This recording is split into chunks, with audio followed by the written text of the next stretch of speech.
The world is changing and it will never remain the same. Era of global trade war next to World War III.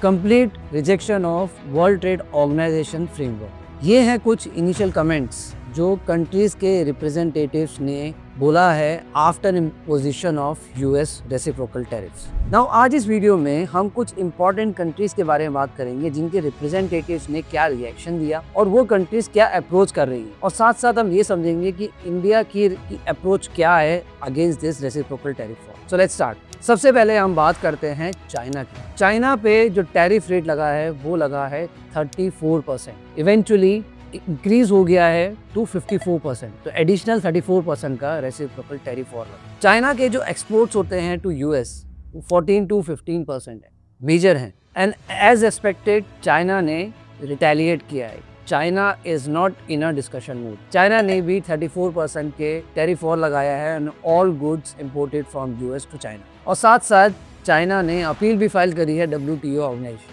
और ये नहीं, China ने अपनी Chinese companies को ये बोला है कि वो यूएस कंपनीज में इन्वेस्ट नहीं करेंगे, एंड एक बहुत इंपॉर्टेंट एक स्टेप भी उन्होंने उठाया जो है restrictions on export of rare earth minerals to US, जो यूएस की डिफेंस इंडस्ट्री में काम आते हैं, हाईटेक इंडस्ट्रीज में। अब बात करते हैं इंडिया की नेबरिंग कंट्रीज की, जैसे बांग्लादेश। बांग्लादेश पे टैरिफ लगा है 37% of all the goods exported from Bangladesh to US. यहाँ पे बांग्लादेश कोई रिटेलिएट नहीं कर रहा है। बांग्लादेश बेसिकली एनालिसिस कर रहा है कि उनके टैरिफ लगने से उनकी इंडस्ट्री को कितना नुकसान होगा। अब बात करते हैं अनदर मैन्युफैक्चरिंग डेस्टिनेशन जो है वियतनाम। वियतनाम पे सबसे हाई रेट लगा है which is 46%। Considering this, Vietnam ने एक सिग्निफिकेंट कंसर्न दिखाया है। वियतनाम का टोटल एक्सपोर्ट है to US is 28%, which is majority, तो दैट्स वाई ये उनकी इकोनॉमी को इम्पैक्ट कर रहा है। अब बात करते हैं थाईलैंड की। थाईलैंड पे टैक्स रेट लगा है 36%। यहाँ पे थाईलैंड भी कुछ रिटेलिएट नहीं कर रहा है, इंटरनल डिस्कस कर रहा है और यूएस से नेगोशिएट कर रहा है to reduce the tariff. Taiwan में 32% का रेट लगा है, और ताइवान ने भी सिग्निफिकेंट कंसर्न दिखाया है, उनकी इंडस्ट्रीज को इम्पैक्ट हो रहा है, लेकिन ताइवान रिटेलिएट नहीं कर रहा जैसे चाइना ने किया। नाउ बात करते हैं इंडिया की। इंडिया पे ओवरऑल रेट लगा है 26%। अगर आप कंपेयर करें इंडिया की नेबरिंग कंट्रीज है और जो मैन्युफैक्चरिंग कंट्रीज है, सबसे कम रेट इंडिया पे इम्पैक्ट 26%।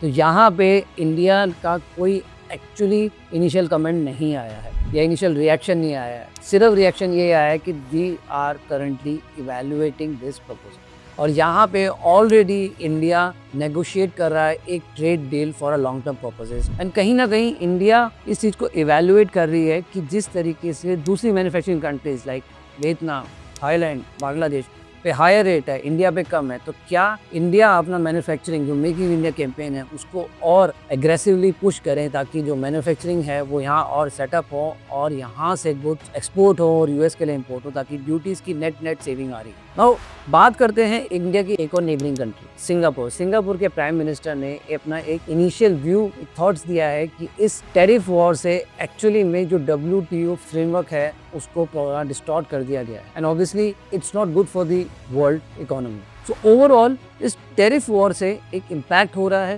ग्लोबल इकोनॉमी पे। सो लेट्स सी इंडिया इसको कैसे फेस कर रही है, कैसे इसको टैकल करेगी और इवेंचुअली इकोनॉमिक बेनिफिट के लिए अपनी अप्रोचेस को डिसाइड करेगी। आई होप आपको एक छोटी सी वीडियो में आपको क्लियर होगा कि डिफरेंट कंट्रीज कैसे कैसे रिएक्ट कर रही है और कैसे कैसे एनालिसिस कर रही है। लेट मी नो आपके क्या थॉट्स हैं in the comment section. This is CA Rahul Jain signing off.